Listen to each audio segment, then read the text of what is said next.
PTC news देख रहे सभी दर्शकों का स्वागत है। मैं सुमन कश्यप आपके साथ हाजिर आपके सामने हरियाणा की तमाम बड़ी खबरों को लेकर बुलेटिन की शुरुआत करेंगे, लेकिन पहले नजर डालते हैं हेडलाइंस पर। सीएम ने कार्यकर्ताओं के साथ लाडवा अनाज मंडी में मनाई लोहड़ी। सीएम की धर्मपत्नी सुमन सैनी भी रही मौजूद। सीएम ने लोगों को दी लोहड़ी की बधाई। सांसद दीपेंद्र सिंह हुड्डा ने भाजपा सरकार पर लगाया आरोप। कहा विकास कार्यों में हो रहा भारी भेदभाव। रोहतक लोकसभा क्षेत्र के साथ पक्षपात किया जा रहा। हरियाणा के 11 जिलों में अचानक बढ़ी धुंध। प्रदेश के 10 जिलों में कोल्ड वेव का येलो अलर्ट जारी।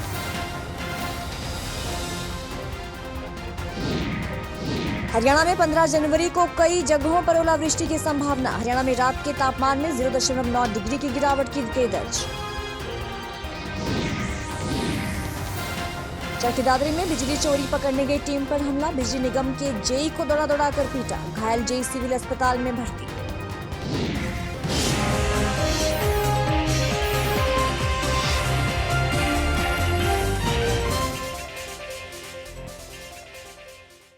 और अब खबरें विस्तार से। हरियाणा के मुख्यमंत्री नायब सिंह सैनी अपने हलके लाडवा विधानसभा में पहुंचे और यहां पर अपने कार्यकर्ताओं के साथ लाडवा अनाज मंडी में लोहड़ी का पर्व मनाया। हरियाणा और पंजाब का ऐतिहासिक पर्व लोहड़ी धूमधाम के साथ मनाया गया। कुरुक्षेत्र जिला सीएम सिटी जिला है और लाडवा विधानसभा मुख्यमंत्री नायब सिंह सैनी का अपना हलका विधानसभा है। यहां से मुख्यमंत्री नायब सिंह सैनी ने भारी मतों से जीत हासिल की है। तो पहली बार लाडवा विधानसभा यानी कि मुख्यमंत्री नायब सिंह सैनी के अपने हलके विधानसभा में लाडवा अनाज मंडी में कार्यकर्ताओं के बीच पहुंचकर मुख्यमंत्री नायब सिंह सैनी ने लोहड़ी का पर्व मनाया। इससे पहले अग्नि की पूजा की और सभी को मूंगफली और रेवड़ी भी बांटी। मुख्यमंत्री नायब सिंह सैनी के साथ इस दौरान उनकी धर्मपत्नी सुमन सैनी भी मौजूद रहीं और इस समारोह में भाजपा कार्यकर्ताओं के साथ साथ पूर्व राज्य मंत्री सुभाष सुधा भी मौजूद रहे। कांग्रेस सांसद दीपेंद्र सिंह हुड्डा ने भाजपा सरकार पर आरोप लगाते हुए कहा कि भाजपा ने हमारे क्षेत्र के साथ भेदभाव किया है। उन्होंने कहा कि विकास कार्यों में भारी भेदभाव हो रहा है। विकास कार्यों में रोहतक लोकसभा क्षेत्र के साथ भारी पक्षपात किया जा रहा है। पूर्ववर्ती कांग्रेस सरकार के समय मंजूरशुदा परियोजनाओं के संबंध में बरती जा रही ढिलाई को लेकर गहरी नाराजगी जताते हुए सभी कार्य समयबद्ध ढंग से पूरा करने की हिदायत दी। देखो, मैं समझता हूं कि ये भारतीय जनता पार्टी झूठ की बुनियाद पे इनकी सरकार बनी है, दुष्प्रचार के बुनियाद पे इनकी सरकार बनी है। काम के आधार पे इनकी सरकार नहीं बनी है, इनको भी पता है। और केवल झूठ और दुष्प्रचार के अपने काम को ये आगे बढ़ाते हैं। इस तरह कमेंट करके संविधान के लिए और बाबा साहब के लिए भाजपा वालों क्या सोच है, इसका नज़ारा देश ने देखा जब संसद के अंदर केंद्रीय गृह मंत्री जी ने इस तरह के शब्द बोले कि देश के कोने कोने में अमित शाह जी के उस बयान के बाद जो प्रतिक्रिया आई, क्योंकि वो कहीं ना कहीं भाजपा वालों के दिल की बात जबान पे आ गई। जैसे उन्होंने कहा संसद के अंदर, आपने भी सुना होगा। तो ये भाजपा का असली चेहरा है, ये भाजपा की असली रीति नीति है। और पूर्णतः भाजपा को एक चीज में महारत हासिल है। हरियाणा में भी जो ये सरकार बनी है भाजपा की, ये केवल झूठ दुष्प्रचार के आधारशिला पे सरकार बनी है, काम के आधार पे नहीं बनी। हरियाणा का भी एक एक नागरिक जानता है।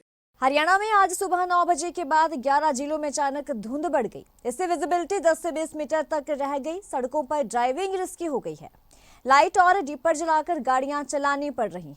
हिसार, पलवल, गुरुग्राम, झज्जर, महेंद्रगढ़, पंचकुला, भिवानी, रोहतक, सोनीपत और यमुनानगर में कई जगहों पर घनी धुंध छाई हुई है। तो प्रदेश के 10 जिलों में कोल्ड वेव का येलो अलर्ट भी जारी किया गया है। इन जिलों में हिसार, रोहतक, चरखी दादरी, झज्जर, महेंद्रगढ़, रेवाड़ी, गुरुग्राम, फरीदाबाद, नुहू और पलवल शामिल हैं। मौसम विभाग के अनुसार 15 और 16 जनवरी को प्रदेश में बारिश की संभावना है। 15 जनवरी को कई जगहों पर ओलावृष्टि भी हो सकती है। अगले 6 दिन में मौसम कई बार करवट बदलेगा। हरियाणा में रात के तापमान में 0.9 डिग्री की गिरावट दर्ज की गई है। करनाल में सबसे ज्यादा ठंड रही। यहाँ रात का तापमान 6.5 डिग्री दर्ज किया गया है। पलवल और रोहतक में सबसे ज्यादा 11.2 डिग्री तापमान जो है वो दर्ज किया गया। गांव मोड़ी में बिजली चोरी पकड़ने गई बिजली निगम की टीम पर महिला सहित उसके बेटे ने डंडों से ताबड़तोड़ हमला कर दिया। हमले में जहां निगम के जेई को दौड़ा कर पीटा गया, तो वहीं दूसरे कर्मचारियों ने भागकर अपनी जान बचाई। हमले में घायल जेई को उपचार के लिए सिविल अस्पताल में भर्ती करवाया गया है, तो वहीं झुझू कला पुलिस ने मामला दर्ज करते हुए जांच शुरू कर दी है। हमले का वीडियो भी सामने आया है। आपको बता दें कि बिजली निगम की टीम चोरी पकड़ने के लिए गांव मोड़ी में एक कॉलोनी में पहुंची, तो एक घर में बिजली चोरी की जा रही थी। टीम द्वारा चोरी का वीडियो बनाकर महिला सहित उसके बेटे ने डंडों से हमला कर दिया। हमले में जेई विनय कुमार घायल हो गया और दूसरे कर्मचारियों ने भागकर अपनी जान बचाई। लाल किसका नाम की है? 591 में की? हाँ जी। 591 आपकी है भाई? हाँ। 591 किसका नाम था? मीटर है? अजीत सिंह। मीटर पाट रहा है डिफॉल्ट में, जो डायरेक्ट क्यों लगा रखी है ये? डायरेक्ट जी वैसे नहीं लगाते, घर में लाइट तो है को नहीं, बिल वाला को वो मीटर वाला काम होया ना है। क्या ना काम होया है? मीटर बंद भी ना करे, बिल आने लग रहा है। हाँ तो बंद कर देंगे नहीं भाई। हम बकाया बिल की राशि के लिए गांव मोड़ी में डोर टू डोर कर रहे थे, तो मेरे साथ है सुनील कुमार लाइनमैन और दिनेश कुमार लाइनमैन थे। जब हम 1 बजे के आसपास वो धानक बस्ती बता रहे, धानक बस्ती आसपास पहुँचे तो 591 मीटर पहले से उतारा गया था। तो उसके बाद उसके लड़के ने, अजीत के लड़का राहुल और उसकी माँ ने हम पर हमला कर दिया डोरी उतारने वक्त, और मुझे चोटें आई हैं। 2 डंडे मारे गए हैं, एक पैरों पे और एक कंधे पे। इसके बाद से मैंने MLR कटवारी, मैं एडमिट हूँ हॉस्पिटल में।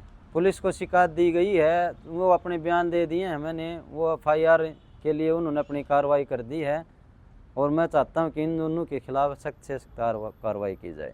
नहरी विभाग द्वारा हरियाणा कौशल रोजगार निगम के तहत कार्यरत कर्मचारियों को हटाने के मामले में अब तूल पकड़ना शुरू कर दिया है। HKRM कर्मचारियों ने विभाग कार्यालय के समक्ष धरना देते हुए रोष प्रदर्शन किया। इसके साथ ही सरकार के खिलाफ नारेबाजी करते हुए हटाए कर्मचारियों को वापस निगम में शामिल करने की मांग भी उठाई है। कर्मचारियों ने ये कहा कि अगर सरकार ने उनकी मांगे नहीं मानी तो कर्मचारी संगठनों के सहयोग से प्रदेश स्तरीय आंदोलन किया जाएगा और आर पार की लड़ाई लड़ी जाएगी। हमारे HKRN में मतलब कई कर्मचारी ऐसे हैं जो हटा दिए गए हैं, तो उनका समर्थन के लिए, जैसे मैं भी HKRN में हूँ, तो ऐसे मतलब कर्मचारियों को हटाया जा रहा है। तो हम इसके लिए हम सरकार के द्वारा ये निर्देश उन्हें कह रहे हैं कि भी जो हटाया गया है ना, तो ये जो उनका द्वारा काम किया गया ना, ये बिल्कुल गलत है। हम इसका विरोध करते हैं जो कर्मचारियों को हटाया गया है। तो हमारी सरकार से यही आवेदन है कि मतलब कर्मचारियों को हटाया ना जाए और मतलब इनको एडजस्ट भी कर दिया जाए। मान लो किसी और डिपार्टमेंट में या उनके पोस्ट को चेंज कर दिया जाए, तो ये कर सकती है सरकार। ज़रूरी नहीं है कि उन्हें हटाया जाए। अब जैसे जो कर्मचारी इसमें आ गए हैं तो वो इस पे ही बेस्ड हैं, उनका कोई और जरिया नहीं है, नहीं उनका कोई और ओन बिजनेस है और कोई रोजगार है, तो वो इस पे ही डिपेंड है। अगर अब हम मतलब ये है कि भी इस पे डिपेंड है, वो हो गए हैं, नहीं हम कहीं जा सकते हैं। तो क्या आश्वासन दिया गया था? जब हमें लगाया गया था तो वो मतलब ये बोला गया था कि सरकार ने कि तुम्हें हटाया नहीं जाएगा। अब पहले ही इलेक्शन हुए हैं, जब सरकार ने ये बोला था कि हटाया नहीं जाएगा, लेकिन फिर भी अब भी दोबारा तो कई कर्मचारियों को हटा दिया गया है, और हमें भी अब हो सकता है आने वाले टाइम में कर ही देंगे रिलीव। जी, ये जो कौशल के कर्मचारियों के साथ अन्याय हो रहा है फिलहाल में, इसके लिए सारे इकट्ठे हुए हैं जी, और इसको अन्याय को होने से रोकना है। कई जो डिवीज़न है जैसे दादरी है, कैथल है, इनमें कुछ बच्चों को हटा दिया गया है, जिनको नोटिस लगा दिए गए रिलीविंग के कि आप कल से आना घर रहो। महीने तक का नोटिस नहीं दिया गया है उनको। दादरी डिवीज़न में हालांकि अभी ऐसा नहीं हुआ है, लेकिन डर सभी को है, ऐसा हो सकता है। ये कोई अलग विभाग नहीं है, इसमें भी हो जाएगा। इरिगेशन में सबसे ज़्यादा समस्या आई हुई है, इसलिए आज ये सारी यूनियन के सदस्य सारे साथी आज इकट्ठे हुए हैं। जब इलेक्शन लोकसभा चुनाव से पहले जब 1,20,000 को पक्का करने की बात हुई थी सरकार की, उस समय बोला गया था कि जिनको 5 साल हो गए ना 15 अगस्त 2024 को, उनको तो पक्का कर दिया जाएगा, और जो जैसे जैसे जिनको 5 साल होते जाएंगे वो सभी इसी पॉलिसी में आते जाएंगे।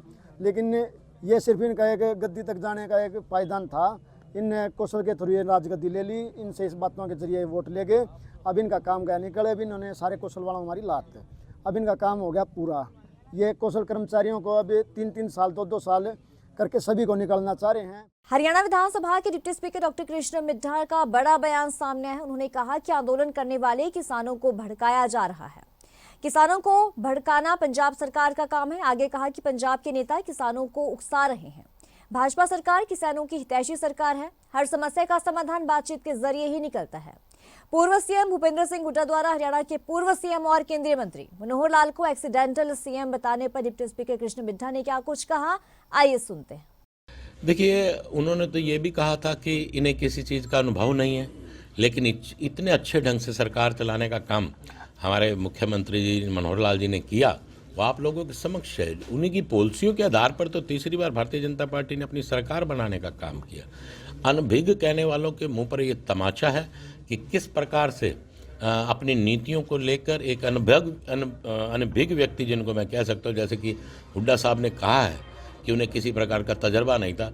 अगर जिनको तजर्बा नहीं था उन्होंने अच्छे से तीसरी बार सरकार बनाने का काम किया, तो आप देख सकते हैं कि अब आगे दो योजनाएं और कम से कम भारतीय जनता पार्टी अपनी सरकार बनाने का काम करेगी। देखिए, किसानों को भड़काने का काम किया जा रहा है और पंजाब इसमें विशेष भूमिका निभाने का काम कर रहा है आप लोगों के सामने कि किस प्रकार से आज कनाडा के हालात हैं, क्योंकि कनाडा से ही पैसा सब आता था इस देश के लिए। किसानों को बहकाने का काम भी वो खालिस्तान बनाने के लिए कर रहे हैं और आज आप लोगों के सामने ये मांग पूरे देश में नहीं है।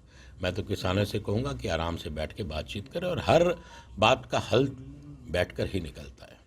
केंद्रीय मंत्री मनोहर लाल द्वारा पंडित जवाहरलाल नेहरू को एक्सीडेंटल प्राइम मिनिस्टर कहने के बयान पर जवाब देते हुए हरियाणा के पूर्व मुख्यमंत्री और कांग्रेस के नेता भूपेंद्र सिंह हुड्डा ने मनोहर लाल को जो है वो एक्सीडेंटल चीफ मिनिस्टर करार दे दिया। पूर्व मुख्यमंत्री भूपेंद्र सिंह हुड्डा अपने रोहतक आवास स्थित पर कार्यकर्ताओं से मुलाकात करने पहुंचे थे। इसके साथ ही उन्होंने ये कहा कि प्रदेश सरकार को तुरंत बेमौसमी बरसात से खराब हुई फसलों की गिरदावरी कराकर मुआवजा देना चाहिए। उन्होंने डल्लेवाल की बिगड़ती हालत को लेकर भी चिंता जाहिर की। उनके पास अपने अचीवमेंट तो है नहीं, अपने अचीवमेंट बताएं कि क्या किया है। जो प्रदेश 10 साल मुख्यमंत्री जी, जो प्रदेश प्रति व्यक्ति आए, प्रति व्यक्ति निवेश में, नौकरी देने में नंबर 1 प्रदेश था, आज कहाँ पहुंच गया। सारे किसानों को एक होना चाहिए कि उनकी मांग जो है, जिस मांग के लिए बैठे हैं, वो बिल्कुल जायज मांग है उनकी और कोई नई मांग नहीं है। वो मांग है जो केंद्र सरकार इन प्रिंसिपल मान चुकी थी और वायदा किया था उनको। भाई वो तो एमएसपी की जो है कानूनी गारंटी चाहते हैं। जब तक कानूनी गारंटी नहीं है तो एमएसपी का नाम मतलब, एमएसपी का मतलब है मिनिमम सपोर्ट प्राइस। कोई मैक्सिमम वो नहीं है, रिटेल प्राइस नहीं है, minimum support price. Minimum support का मतलब ये है इससे कम से कम मिलना ही चाहिए किसान को, तो कानूनी गारंटी होनी चाहिए। खाप घसौला की कार्यकारिणी की मीटिंग दादरी की अनाज मंडी स्थित किसान रेस्ट हाउस में आयोजित की गई। तो खाप प्रधान रणबीर सिंह की अगुवाई में ये मीटिंग हुई और इस मीटिंग में कई अहम फैसलों पर मंथन किया गया। मीटिंग के बाद मीडिया से बात करते हुए खाप प्रधान रणबीर सिंह ने ये कहा कि केंद्र सरकार को किसानों की मांगों पर तुरंत संज्ञान लेना चाहिए। अगर किसान नेता डल्लेवाल को कुछ हुआ तो खापों के सहयोग से किसान आंदोलन दोबारा शुरू कर आर पार की लड़ाई लड़ी जाएगी। आज की मीटिंग सर्वजातीय सर्व खाप अठकामा घसौला की दादरी के किसान भवन में आयोजित हुई। उसमें सबसे पहले तो भगवान से प्रार्थना करते हैं कि हे भगवान, किसान नेता डल्लेवाल जी को स्वस्थ रखें और हम अपील करते हैं खाप की तरफ से अब डल्लेवाल साहब अपना अनशन ख़त्म करें और सुचारू रूप से अपने आंदोलन को आगे बढ़ाएं। और हम सरकार से भी अपील करते हैं कि डल्लेवाल साहब का अनशन बातचीत करके ख़त्म करवाना चाहिए, नहीं तो डल्लेवाल की खेत को कोई नुकसान होगा तो किसान चुप नहीं बैठेंगे। इसलिए सरकार को डल्लेवाल से बात करके अब अनशन खत्म करवाना चाहिए। इस बुलेटिन में इतना ही। खबरों की ज्यादा अपडेट के लिए आप बने रहिए पीटीसी न्यूज के साथ।